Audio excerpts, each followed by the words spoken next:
Come on, Chuck, man. You want some free gas, CB? As many times as I got you listen, if y'all cocktails gonna at be the club. plugging Come some on. gas, I want some gas, man. Stop it. Well, that you got to talk to the marketing department for that. That's not in our wheelhouse, you know. So let me ask you. Well, listen, guys, really seriously, good luck with the new show. I'm happy for y'all. Appreciate it, dog. Appreciate it. Let me ask you this question, though. The Nuggets match up against the Clippers. Let's just start there. Do the Nuggets have any chance of possibility at all? Zero. Okay. It's a perfect matchup for the Clippers. You know, actually, I think we knew, first of all, I want to admit one thing. I was 100% wrong on the Blazers.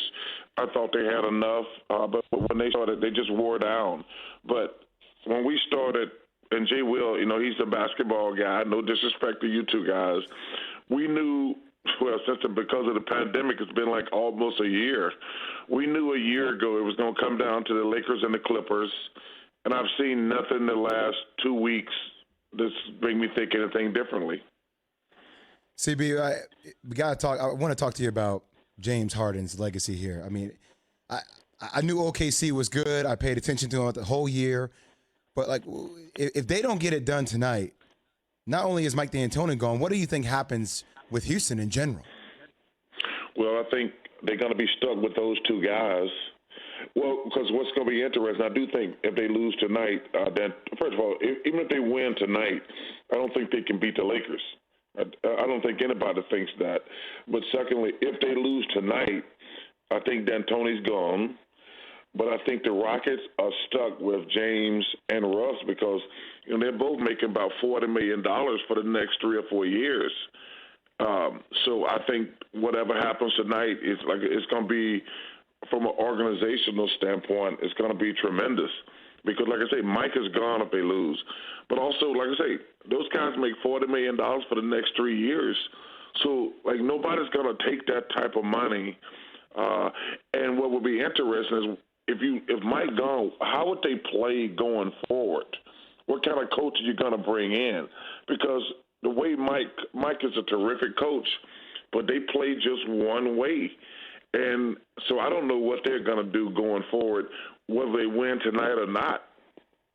Chuck, Giannis, there's some questions about Giannis out there, about his play, and obviously they're down 1-0. Can the Bucks or any team for that matter win with just Giannis? I don't think they have just Giannis, Key, in fairness. They just got an awful half-court offense. They haven't gotten better. Think about it. We're talking about the same stuff that we're talking about for last year. Like, when you build a wall against Giannis, can the Bucks score? They haven't gotten better offensively. If you hold them to a half court, they struggle in a half court offense. Even game one, I said at halftime, man, I don't feel good about this for the Bucks because Middleton and Lopez had played great, but it was a low-paced game, and the Bucks can't win a low-paced game because when they get the ball on offense, if they don't get a layup or a dunk, they just get the ball to one guy. Most of the time it's Giannis, but the other times it's either Middleton, and they go one-on-one. So they really missed Bledsoe the other night because he can get them some points in a full court type of thing. But it's more about their offense than anything else. Chuck, I want to transition to college football for a second. I know you being an Auburn guy, big SEC guy, big into college football. What are your thoughts on Donald Trump talking to Kevin Warren the other day and what the Big Ten is doing as it relates to not playing this far? Well, I was watching you guys this morning.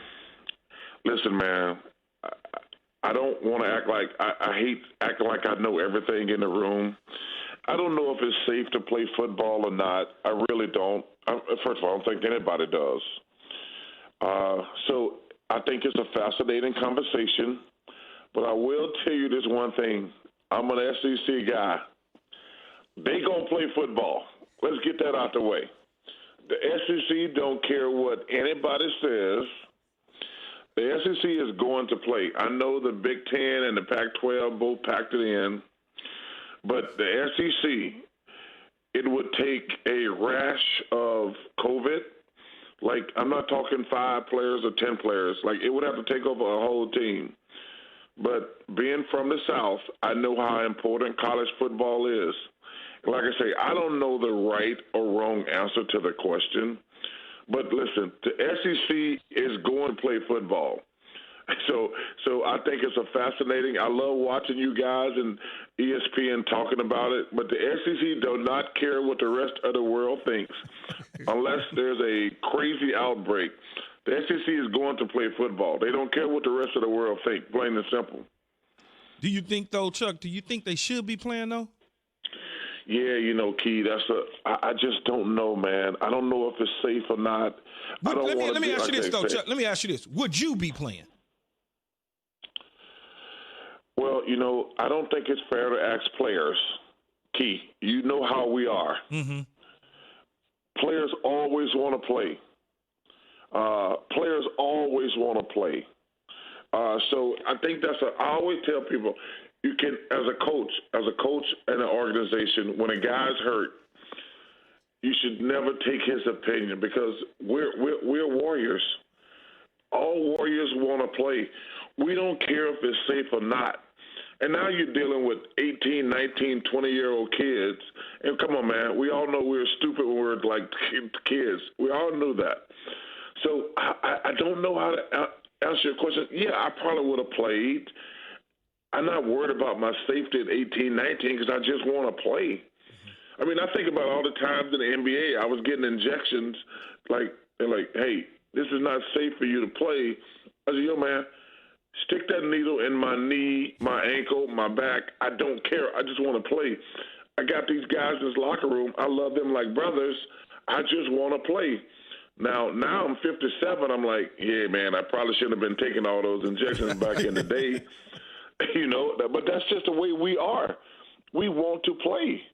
So I just don't know the answer to the question if it's safe or not.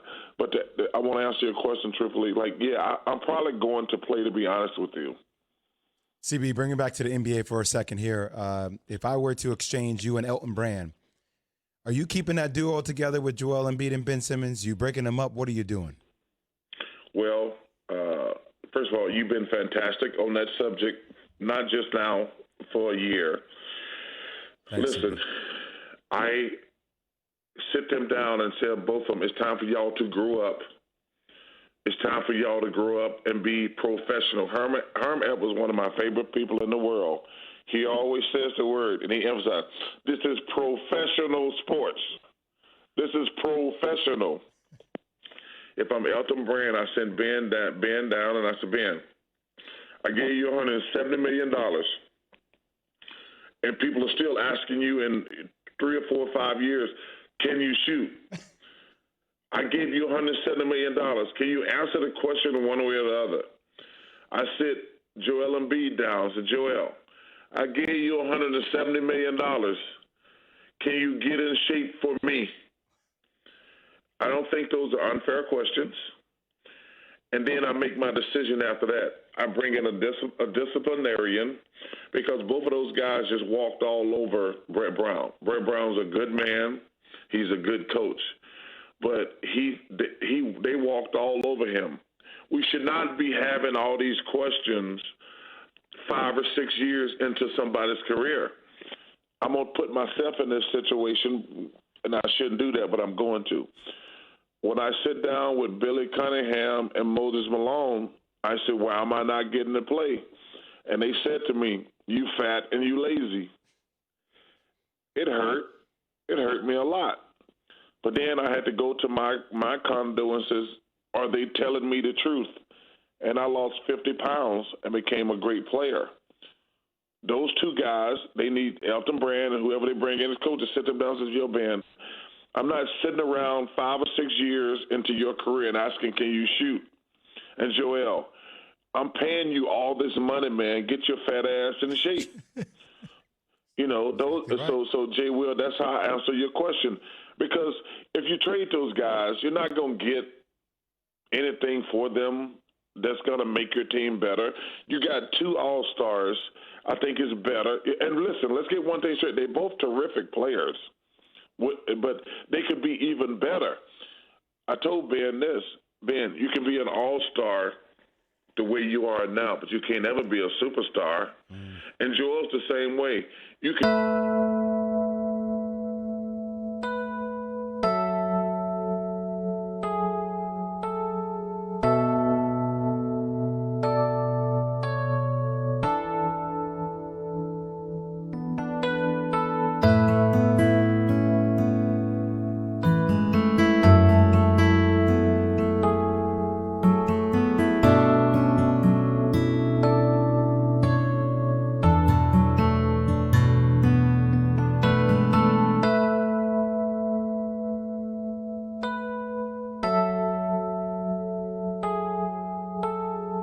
Such cowards. And listen, the players make so much money, but I tell them, I talk to coaches all the time, and they're like, cause I say, yo, man, you're gonna get fired. You might as well get fired your way.